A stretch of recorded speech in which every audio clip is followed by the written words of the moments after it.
Saddle up, it's still a 4-horse race for Champions League places, and the J1 League Goal Zone is here to take you along for the ride as we gallop into the penultimate round of the 2020 J1 season. A recap on some of the previously completed fixtures for round 33. Kashiwa with an impressive 3-1 away win at Vissel Kobe. The visitors took a 2-0 lead at half-time and never looked back, coming away with all 3 points.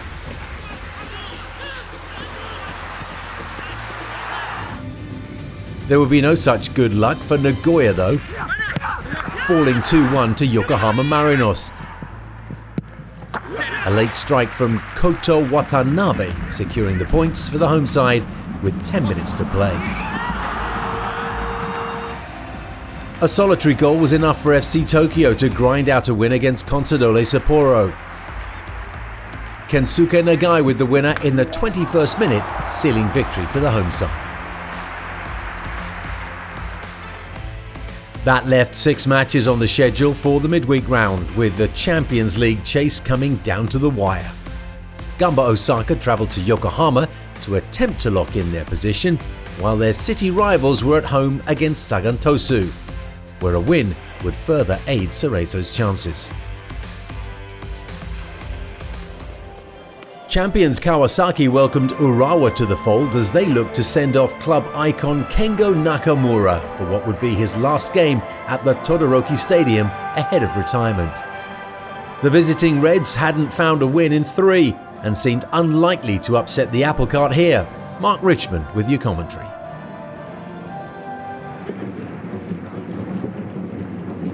Cross back inside, easily dealt with by Taniguchi. It's still right back in the mix. Taniguchi getting involved. Tosu Sungryong, was that a touch on the player? The referee says yes, he's given a penalty. Early penalty. And after being under siege for most of this half, for most of the opening 10 minutes, Urawa Reds just stormed forward after a mistake by their captain Taniguchi. And it was the right decision from the referee, wasn't it? Another goal for Shinzo Koroki. They came here to celebrate Kengo Nakamura's final farewell. But Shinzo has brought his shindig here and is a party pooper. Trying to just step up. Oh, that's a lovely ball. That's superb football. It's lifted up for an opportunity now, surely. It's saved on the line. Unbelievable. But the football leading up to it was a real treat. My goodness, the passing passage that came before that was a real treat, an eye-catcher. Noborizato just managing to get to the ball ahead of Nishikawa. Yamane couldn't apply the finishing touches, neither could Mitoma. Nakamura floats this one superbly for Jessiel. Off the crossbar. Would have been another assist in that array and cabinet of Kengo Nakamura.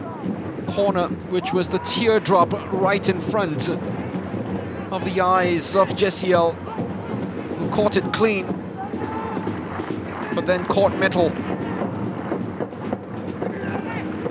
It's another opportunity for Jessiel, saved off the line this time. It was on target, and it was brilliant by Iwatake. That's the reason why you put players at the post, for that. Tatsuya Iwatake won the penalty for the only goal of the game, and now prevents the equalizer. And that header off the line from Jessiel, and he had to react very quickly as well. Lovely ball by Wakizaka to find Mitoma, who took that one down brilliantly. Oh, it's a mistake from Shisaku. It's saved on the line yet again by Iwanami. Unbelievable. Kobayashi just had that one to ping into the back of the net. Wanted to pass it in, but Iwanami's on the line and he saved that. How did that stay out? His shot didn't carry enough poison, but a mistake from Nishikawa. And we thought that Kobayashi was there to pounce. Instead, he slammed it straight into the outstretched legs of Iwanami. Touch from Kobayashi was brilliant. Nakamura kept it on. Mitoma almost finding its way through. This time, Nishikawa was there. Mitoma guilty of the acrobatics right in front of the face of Iwatake. Nishikawa making up for his earlier error by making himself huge in front of Morita. Drilled right through. And a defensive mix-up, that's what happens when you have too many players at the back. Nakamura just slightly behind Mitoma, who had to check. Was almost in full steam trying to run ahead. Morita, space opening up for the shot, he scores! Hiromasa Morita with his first ever J-League goal. And what a scorcher it was. Toru Oniki's side are not going to be down for long. They were threatening at the end of the first half, and finally the breakthrough has arrived. Yet again, Mitoma, the top assister for Kawasaki Frontale this year, with that final pass to Morita. And from outside, he just drilled it right home. Nishikawa was struggling and he couldn't get there in time because that was arrowed with unnerving accuracy. Here's Mitoma running with pace and menace. Ball's fallen clear. Wakizaka straight at the goalkeeper.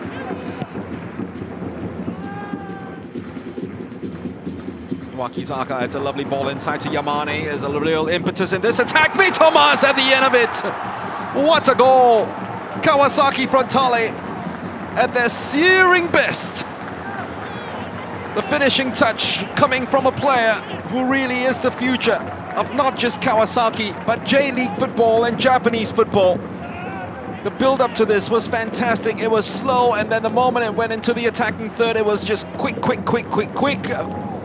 The pace just picked up, and Yamane picked up Mitoma at the far post, who was left unmarked, guiding it into the back of the net.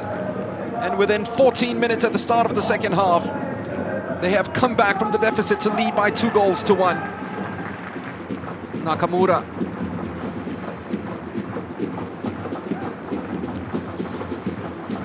Goal from Nakamura will be the real icing, of course. Oh, that's the old combo.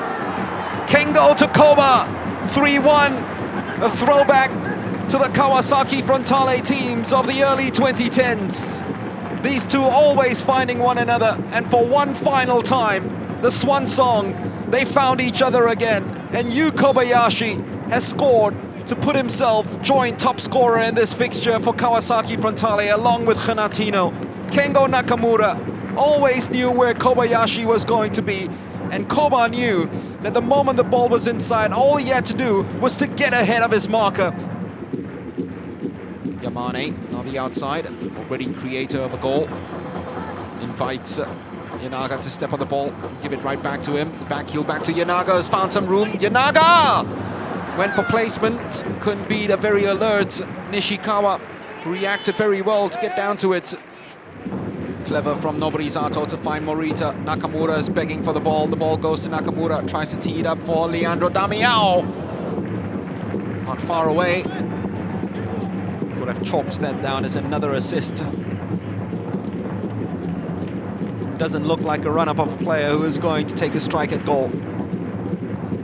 That's a jersey that has adorned almost every young kid's bedroom in Kawasaki for the last 18 years. He's spurned that opportunity to take that shot on. And the referee says enough is enough.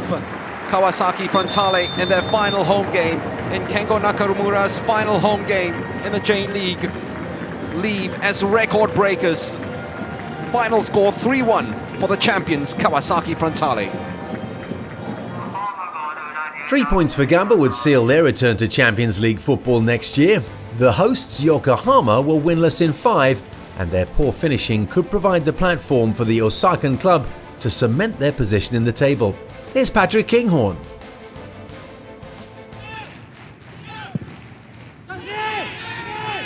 It's a loose pass that Gamba managed to pick up, and they can get through straight through the middle, looking for Patrick, who lays it off brilliantly to Watanabe. Chances here for Patrick, he's fluffed it, but it'll come out wide. Surely they'll score, must do and do.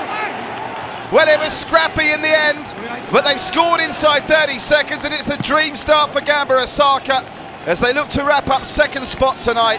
Shambolic defending at times by Yokohama. Gamba Osaka needed about half a dozen attempts to finally put it away, and it's Shu Karata with his 4th goal of the season, capitalising on some very sloppy play to build it out from the back. It was good reactions from Karata initially that started the counter-attack. Patrick did well to get it to Watanabe, Kurata back to Patrick, who fluffed his lines completely. It was a half-decent save from Rakuten initially, but eventually Kurata powers it home.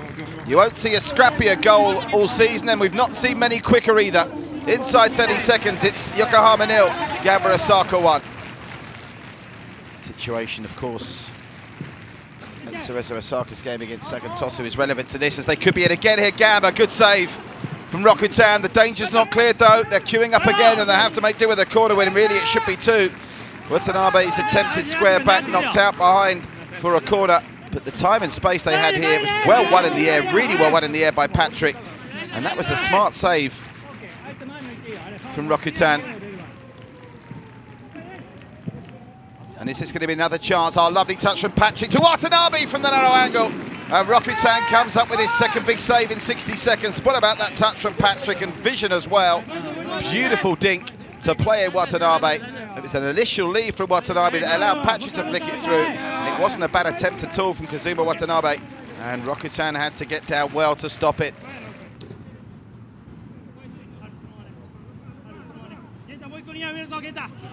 It's only happened on a couple of occasions through the first half hour. Good hustle over on that far side by Saito. Inside, and there are some blue shirts in the area here. If they can square it back, it's a great save by Masaki, and the loose ball comes out and is blasted over. But a combination of a great save by Masaki and Yasunaga, I think it was, blasting over from the rebound, means Gamba Osaka still lead, but it really should be level. For the first time, Yokohama get numbers forward.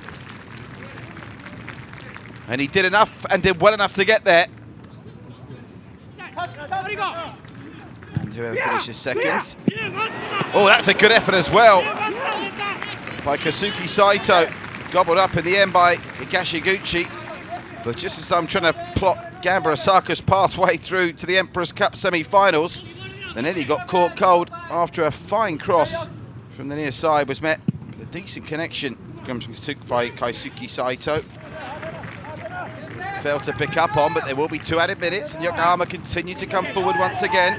Sprayed out wide by Kazuki Saito, and now the effort comes in, and it's an absolute beauty. Dipping dangerously, and I think Higashiguchi got a touch. Nice work by Kazuki Saito. And Takeda cut inside. And was there a touch or a deflection there? They've given the corner. And that is a world-class save from Masaki Higashiguchi.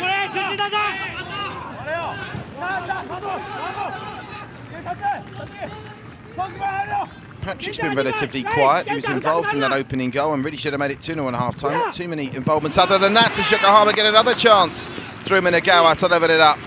Almost their chance to score right at the start of a half. Good ball as well. Minagawa peeling in front of Miura to create the space for the chance. First time effort straight at Higashiguchi. Away again. This is Patrick to get the move in. This could be the ball game if they can get the second here. Oh, great save, Rakuten. Rebound comes out. Can they finish it this time? Chance for 2-0. Rakuten again, and then Patrick gets his goal. He's been the thorn in Yokohama's side once again. Largely anonymous for 80 minutes.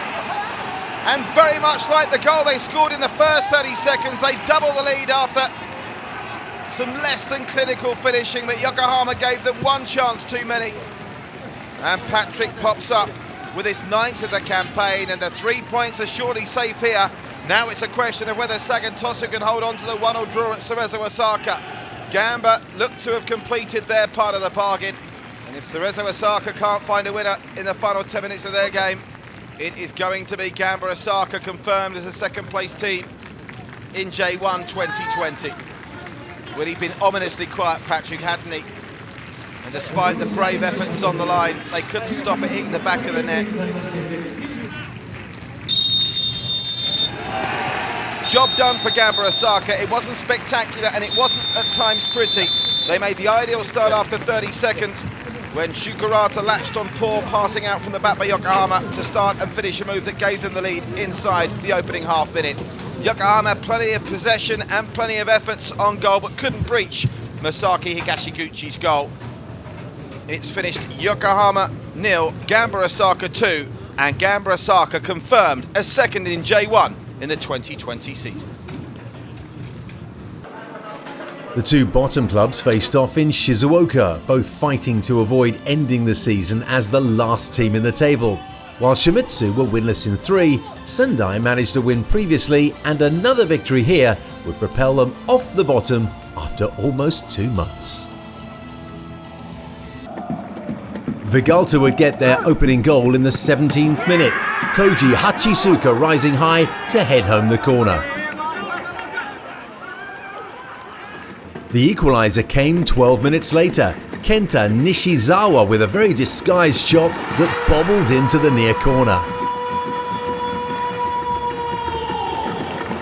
But on the stroke of half-time, Vegalta would go ahead once more. Yoshiki Matsushita with a left-foot drive from outside the penalty area.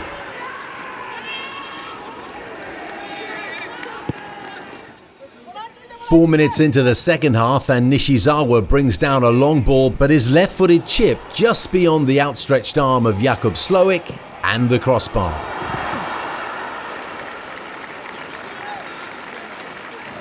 Just before the hour mark, Shimizu looking for the equaliser, but Ryo Takeuchi's header not quite strong enough. But Shimizu wouldn't give up. Yusuke Goto on the break does well to shake off two defenders, squares the ball to Keita Nakamura, but his shot well over the bar.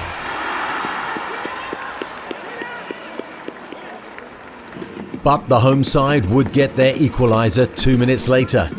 Good cross from Hwang Seok Ho, Junior Dutra there to power the header downwards and into the net.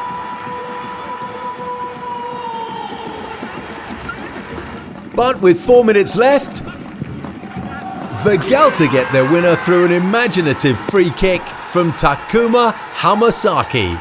The visitors win this one by 3-2.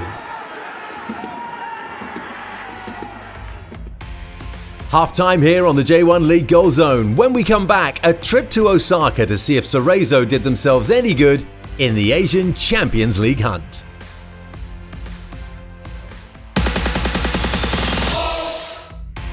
Penultimate round of the J1 season in session, and the J1 League Goal Zone Show is here to keep you entertained with all the highlights from the top flight. A trip to the coast of Sagami Bay for our next game. At the Showa Dome for the final time this season, Shonan were up against Oita. Both sides winless in 5 and struggling to find the back of the net. It would seem that this fixture would be hard-pressed for goals. The opening goal was a scrappy one midway through the first half. Shonan going a goal up thanks to Daiki Kaneko sticking his head on it for 1-0.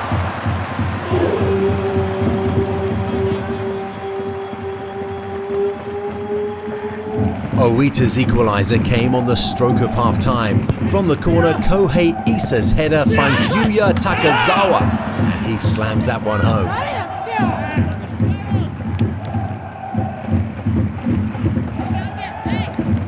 Just a moment later, Shonan had the opportunity to go ahead.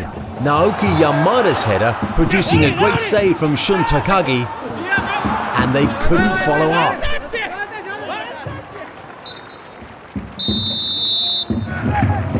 Three minutes into the second half, after Taiga Hata's cross, Yuki Ohashi takes a heavy touch, rams his shot against the bar, and the follow-up is blocked.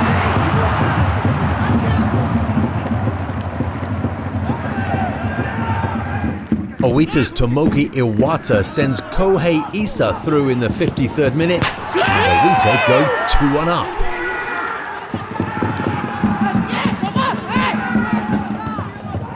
Looking for a third, Oita's Kei Shinan does well in the air. Takazawa's drive comes back off the upright though, and it's still 2-1.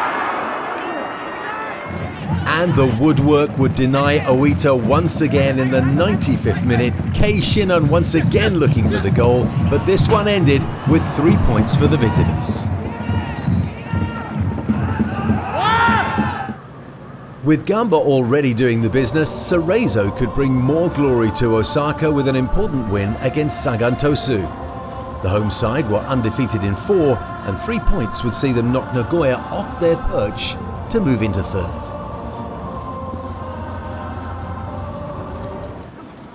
The first real chance fell to Sagan, Takeshi Kanomori not quite getting hold of his right-footed effort. But just 4 minutes later, Yuta Higuchi scored from an unlikely free kick. The goalkeeper rooted to the spot for Higuchi's maiden J1 goal. With just a minute to go until half-time, Cerezo would get their equaliser. Hiroshi Kiyotake pulling the ball back for Yuta Toyokawa.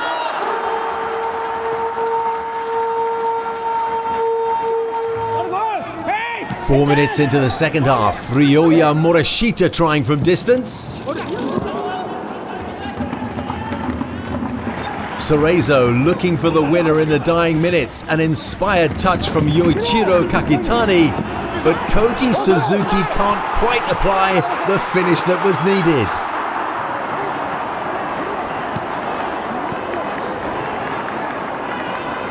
But then seconds later at the other end of the field, Thiago Alves rounds one defender and strikes home the winner with his left foot.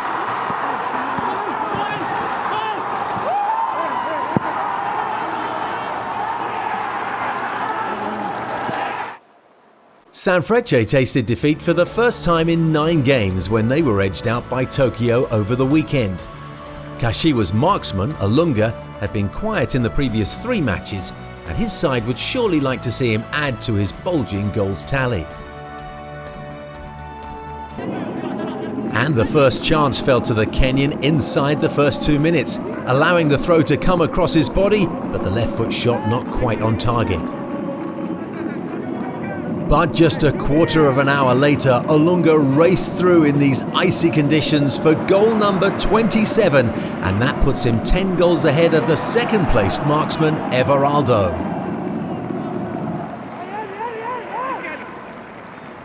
Minutes later, Alunga had a chance for a second, but he scuffed that left foot shot just wide of the far post.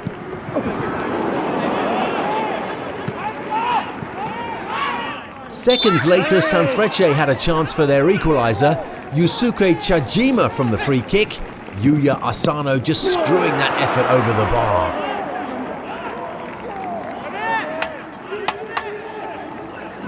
Kashiwa almost gave up their lead thanks to a defensive error. Hayao Kawabi's effort though, straight at the advancing goalkeeper. Into the second half, and Chajima was in the thick of the action again. This time he checks inside onto his left foot but can't get his strike on target. Sanfrecce's final game at home then ends in defeat.